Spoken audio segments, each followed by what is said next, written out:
Hello दोस्तों। Twitter पर क्या हो रहा है, किसने क्या कहा, किसने क्या जवाब दिया, मैं आपको हर रोज डेली ट्विटर की मुकम्मल अपडेट दूंगा। इसके लिए मेरी आप सब दोस्तों से गुजारिश है कि मेरे इस चैनल को सब्सक्राइब कर दें और घंटी का बटन दबा दें ताकि मेरी हर आने वाली वीडियो आप तक आसानी से पहुंच सके।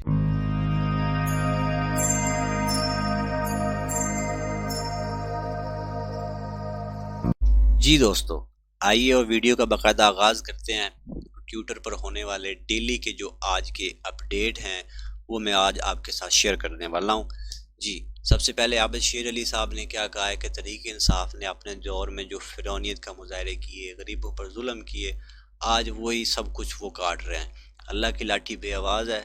लोगों को इन्होंने मामूली मामूली बातों पर जो ज्यादतियाँ की, कुदरत इसका बदला ले रही है। मतलब इनका कहना ये है कि पीटीआई हुकूमत जो पंजाब में है वो अपनी हुकूमत का होते हुए भी अपनी मर्जी की एफआईआर नहीं कटवा सके।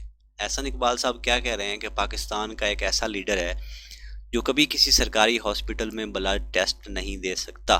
कि इमरान खान के बारे में बात कर रहे हैं कि उनको गोली लगने के बाद वो 3 घंटे का सफ़र करके अपने हॉस्पिटल में आए शौकत खानम में, तो उस मामले में बात कर रहे हैं। जी, कासिम खान सूरी साहब क्या कह रहे हैं कि इस्लामाबाद पुलिस को हुकूमत ने आंसू गैसें, बंदूकें, शेल, 12 बोर की जो गन्स हैं वगैरह वगैरह, काली मिर्च सब कुछ ले के दिए हैं, इसलिए कि जो लॉन्ग मार्च है पीटीआई का ये इस्लामाबाद ना पहुंच सके। साबिक विर्क साहब क्या कह रहे हैं कि इलेक्शन कमीशन में फ़रख हमीद ने दरख्वास्त दी थी और पार्टी और नून लीग के ख़िलाफ़ जो फारंग फंडिंग वगैरह है, तो इलेक्शन कमीशन ने क्या कहा है कि हम ये रिकॉर्ड हासिल नहीं कर सके, इसलिए हमें और वक्त चाहिए और मज़ीद लंबा हमें करना पड़ेगा। ठीक है। इमरान खान साहब ने क्या कहा है कि एक ख़त लिखा है उन्होंने आरिफ अलवी साहब को, और उसमें उन्होंने कहा है कि आर्मी के जो हदें हैं, मतलब कि जो किस मामले में वो टांग अड़ा सकते हैं, नहीं अड़ा सकते, ये ज़रा मुतय्यन कर दें। ये ज़रा मुश्किल हो जाएगा इमरान खान साहब के बारे में और आरिफ अलवी साहब के बारे में। अच्छा, इस्लामाबाद पुलिस की अपडेट्स आती रहती हैं डेली की, उसमें वो बताते हैं कि कौन सा रोड खुला है, कौन सा रोड बंद है। जी, ख्वाजा साद रफ़ीक साहब, इमरान खान का तर्ज अमल और लॉन्ग मार्च जमहूरी अमल और बर वक्त इंतखाबात के लिए तबाही बन सकता है। सियासत में जारहाना रवैया हर वक्त काम नहीं आता, इसलिए वो उनको समझा रहे हैं इमरान खान को कि ज़रा अपना जो हाथ है ना वो हौला रखें। तमाम मुहमजों से गुजारिश है कि रियासत इनकी ज़ात से सबसे बड़ी है, इसलिए पाकिस्तान को जीने दे। इमरान खान को सब समझा रहे हैं कि सियाने हो जाओ। अच्छा, राना सनाउल्लाह साहब क्या कह रहे हैं कि आमदोरफ्त के रास्ते जो है ना वो खुले रखना सूबाई हुकूमत का आइनी और कानूनी जिम्मेदारी है। चंद फसादिये जो पीटीआई के बैठे हुए हैं, करोड़ों लोग परेशानी का शिकार हैं, आम शहरी को तकलीफ़ है, अदालत जो है उससे अपील है कि नोटिस ले। पंजाब और केपी की हुकूमत जो थोड़े बहुत लोग बैठे हैं उनकी हिफाजत ना करे बल्कि उन्हें वहाँ से भगाए, क्योंकि मोटरवे जो है वो बंद कर दी जाती है हर रोज़ ही, उस मामले में बात कर रहे हैं। जी, चलिए फवाद साहब बात कर रहे हैं कि जो इमरान खान ने तकरीर की थी ना उससे पहले वो एक वीडियो वायरल हुई थी ट्विटर पे, और उसके बारे में एहसन इकबाल साहब ने कहा था कि कौम को उल्लू बनाने की जो रिहर्सल हो रही है। एहसन साहब ने फवाद चौधरी साहब ने कहा है कि एहसन साहब आपको उल्लू बनाने की क्या ज़रूरत है, प्रेस कॉन्फ्रेंस शुरू करने से पहले बताना किस वक्त लाइव होंगे, इसमें भी अगर आप उल्लू बन जाते हैं तो ठीक है, कोई मसला नहीं है। अच्छा, सादिक जान साहब ने मुस्तफ़ा नवाज़ खोखर साहब के बारे में कहा है कि 22 करोड़ पाकिस्तानियों के दिल जीत लिए। ये जो आज वीडियो शेयर हुई है ना परवेज़ रशीद साहब के बारे में, उनकी कोई खुफिया वीडियो जो है वो वायरल की गई है, तो वो उन्होंने मुस्तफ़ा नवाज़ खोखर साहब ने जो है ना इस्तीफ़ा दे दिया। इकरार हुसैन साहब क्या कह रहे हैं कि तहरीक इंसाफ इस वक्त पाकिस्तान की वाहिद कौमी जमात है। अवाम ने एक बार फिर इस जमात और इसके कायद इमरान खान साहब से अपने दुख दूर करने की तवक्कुआत वाबस्ता कर रखी हैं। रास्ते बंद करके इन्हीं लोगों की परेशानियों में इजाफा करना तहरीक इंसाफ को सूट नहीं देता, इसलिए कोई हिसाब किताब रखें। अच्छा, हामिद मीर साहब क्या कह रहे हैं कि कीनिया की पुलिस जो है ना वो अरशद शरीफ के कत्ल के मामले में जो हकायक जो हैं वो छुपा रही है। आज हम अरशद शरीफ के कत्ल केस की तहकीकात करने वाले 2 साफ़ियों से कीनिया से बात करेंगे और पूछेंगे कि क्या मामला है, क्यों नहीं ये सारे मामले सीधे हो रहे हैं। जी, खलीलुर रहमान कमर साहब कह रहे हैं कि अरशद शरीफ की जो तहकीक थी ना वो करने वाली टीम किनिया गई हुई थी, वो वापस आ गई है, वो अपनी रिपोर्ट राना सनाउल्लाह साहब को देगी। इसलिए वो कह रहे हैं कि तू हमें माफ़ कर देना मेरे भाई, हम तुम्हें इंसाफ नहीं दिलवा सके। मतलब कि इनकी नज़र में ये कहते हैं कि भाई जो तहकीकी टीम गई हुई थी राना सनाउल्लाह साहब को वो रिपोर्ट करेंगे, तो इसमें वो खुर्द बुर्द हो सकता है, दो नंबरी हो सकती है। परवेज़ इलाही साहब क्या कह रहे हैं कि सिख बिरादरी का जो बाबा गुरु नानक के 553वां जन्मदिन था, सबको मुबारकबाद हो, उस मामले में ये बात कर रहे हैं जी। साबिर शाकिर साहब कह रहे हैं कि किसी माहिर पुलिस अफसर से पूछें, वो साफ साफ बताएंगे कि शहीद अरशद शरीफ की मालूमात किनिया से गलत मालूमात मिलती हैं। पाकिस्तान में पोस्टमार्टम जो किया गया था अरशद शरीफ साहब की वालदा को, उसकी रिपोर्ट नहीं दी गई। ये कह रहे हैं कि आरिफ भट्टी कह रहे हैं कि ये पता नहीं क्या मामला है, किस बात को छुपाने की कोशिश कर रहे हैं। ये मुस्तफ़ा नवाज खोखर साहब ये कह रहे हैं कि मैं meet a senior leader from the party today, he conveyed that the party leadership was not happy with my political position and wanted my resign from the senate, I gladly agree to the resign. इन्होंने इस्तीफ़ा दे दिया, वो जो video आई थी उस मामले के बाद जी। क्या मुस्तफ़ा खोखर साहब को इमरान खान पार्टी ने वेलकम किया? तो क्या ख्याल है कि इमरान खान की पार्टी वो नवाज़ खोखर साहब को लेगी या नहीं लेगी? इस मामले में वो बात डिस्कस हो रही थी।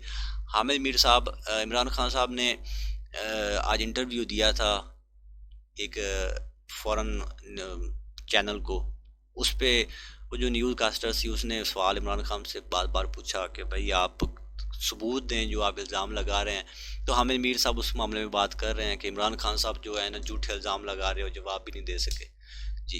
इकरार हसन साहब क्या कह रहे हैं कि सुबह बखैर, इमरान खान साहब पर हमले का मुकदमा उनकी मर्ज़ी के बगैर हो गया, जो वो चाहते थे वो नहीं हुआ, तो एक आम जूनियर पुलिस ऑफिसर की मज़ियत में ये दर्ज हो गया। तो ये इमरान खान साहब अगर अपनी मर्ज़ी की FIR नहीं करवा सकते तो इलेक्शन की तारीख कैसे ले सकते हैं जी। सदीक जान साहब कह रहे हैं कि सदीक जान साहब उनको भी कोई मसला बना हुआ है, कोई गिरफ्तारी वगैरह का, तो वो कह रहे हैं कि कोई खौफ या मेरी जान को लाख कोई ख़तरा मेरे पाँव की जंजीर बन नहीं सकता।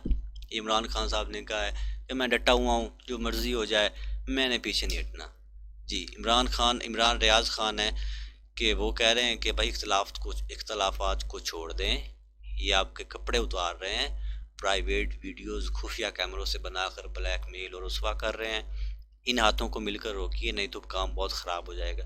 क्योंकि आए दिन एक नई वीडियो आ जाती है, किसी नई सेनेटर की, कभी किसी की वीडियो, इसलिए वो मामला जो है ना ख़राब ना हो जाए, इसलिए आप इसको रोकें। और साथ उन्होंने कहा है कि इंसान दिमाग का इस्तेमाल करे या हाथों का। वो शहबाज शरीफ साहब गए हुए हैं ना बाहर, तो वो थोड़ा उनका अग्रेशन ऐसा है कि वो हाथों से भी बातें करते हैं, तो उस मामले में बात कर रहे हैं कि इंसान दिमाग लड़ाई या हाथों से बातें करे। शहबाज शरीफ साहब के बारे में बात कर। अच्छा, आफ्ताब इकबाल साहब क्या कह रहे हैं कि परवेज़ रशीद की जो वीडियो लीक हुई है ना, इस पर इतनी मज़ामत है जितनी आदम सवाती की। इंतहाई घटिया और गलीज़ नीच इंसान है जो ये घटिया हरकतें कर रहा है। अभी अल्लाह जाने कि ये मामला क्या है, लेकिन जो है ना परवेज़ रशीद साहब की वीडियो जो है वो नाजेबा वीडियो शेयर हुई है, वायरल हुई है, उस मामले में आफ्ताब इकबाल साहब बात कर रहे हैं जी। डॉक्टर शहबाज गिल साहब क्या कह रहे हैं कि तूने मारी हैं जो इतना पता है। इस मामले में राना सनाउल्लाह साहब ने कहा है कि अगर इमरान खान को 4 गोलियां लगी हो ना, मैं सियासत छोड़ दूंगा। मतलब कि PTI के जो रहनुमा है ना, उन्होंने मुख्तलिफ बातें की हैं। किसी ने कहा कि इसको 3 लगी हैं, किसी ने कहा कि 4 लगी हैं। तो राना सनाउल्लाह साहब कह रहे हैं कि 4 लगी हो तो मैं सियासत छोड़ दूंगा। और शहबाज गिल साहब कह रहे हैं कि तूने मारी हैं, ठीक है, तुम्हें पता है इतना। अच्छा, इमरान रियाज खान साहब क्या कह रहे हैं कि जाना तो पड़ेगा, क्योंकि एक दिन सबको जाना होता है, अल्लाह का यही कानून है। और साबिर शाकिर साहब ने क्या कहा है कि साहब के जाने का कोई मूड नहीं बन रहा। ये किस मामले में बात कर रहे हैं कि पाकिस्तानी अवाम आप सब इस मामले में अच्छी तरह जानते हैं। अच्छा, एतजाज़ एहसन साहब ने मुलाकात की है इमरान खान साहब से, और जो FIR काटी गई है इस बारे में बातचीत की है, और वो कह रहे हैं कि हम बाजवा से डरते नहीं हैं, वो कोई बादशाह नहीं है, हम सिपाही है। मरीम औरंगज़ेब साहबा कहती हैं कि शहबाज शरीफ साहब गए थे सऊदी अरब, और वहाँ पे उन्होंने प्रोजेक्ट वगैरह काफ़ी कुछ बात की है, और हमें ग्रीन सिग्नल जो है ना वो मिल गया है जी। इमरान रियाज खान साहब क्या कह रहे हैं कि याद रहे आपने माजी में किसी जमात के एहतजाज के दौरान इतने मुतालबात इतनी शिद्दत से नहीं किए थे। ये ताहिर महमूद अशरफी साहब हैं तहरीक इंसाफ के, वो कह रहे हैं कि भाई रास्ते खोल दो, कोई मसला नहीं है, जाने दो। तो उस पे इमरान रियाज खान साहब कह रहे हैं कि भाई पहले तो आपने कभी ऐसी बात नहीं की थी और आज बड़ी बातें कर रहे हैं। हमाद अज़हर साहब कह रहे हैं कि परवेज़ रशीद की वीडियो जो आई है ना, ये किसी पीटीआई के मेंबर ने नहीं शेयर की और हमारी ऐसी तरबियत ही नहीं है, और ऐसा ही वज़ीर-ए-आज़म हाउस के लीक्स में हुआ फलां इस मामले में वो जो वीडियो शेयर हुई थी। कासिम खान सूरी साहब कह रहे हैं कि कुछ देर की खामोशी है, फिर शोर आएगा, तुम्हारा वक्त आया है, हमारा दौर आएगा। एस्टेब्लिशमेंट की आदत पड़ गई थी कि जहाँ लोगों को धकेलते वो चले जाएंगे, लेकिन इस बार जो है ना, उन्हें टक्कर के लोग मिले हैं। एक्टर शहबाज जी, मोहित पीरज़ादा साहब ने एक ये फोटो जो है उसको रीट्वीट किया है, उस पर लिखा है कि इज़ दिस न्यू। इस्लामाबाद में पोस्टर जो लगे हैं कुछ थोड़े से, इसमें लिखा हुआ है कि खुदा के लिए जाने की बातें जाने दो वगैरह वगैरह। उस मामले में ये बात कर रहे हैं कि ये कोई नई बात हुई है, क्या हुआ है। अच्छा जी, इमरान खान रियाज साहब कह रहे हैं कि अगर पंजाब हुकूमत इमरान खान को इंसाफ नहीं दिला सकती तो इसके रहने का फ़ायदा क्या है। फैज़ से परवेज़ इलाही साहब, बड़ा इशारा जब तक नहीं होगा ना, इसम्बली नहीं तोड़ेगा। ये मामले जो है ना, ये ऊपर से खेले जा रहे हैं। जी दोस्तों, ट्विटर के मुतालिक जितनी भी अपडेट्स हैं मैं आपके साथ डेली के डेली शेयर करूँगा। अपडेट्स जानने के लिए मेरी आप सब दोस्तों से गुजारिश है कि मेरे इस चैनल को सब्सक्राइब कर दें, ताकि मेरी हर आने वाली वीडियो आप तक आसानी से पहुँच सके। शुक्रिया। अल्लाह हाफ़िज़।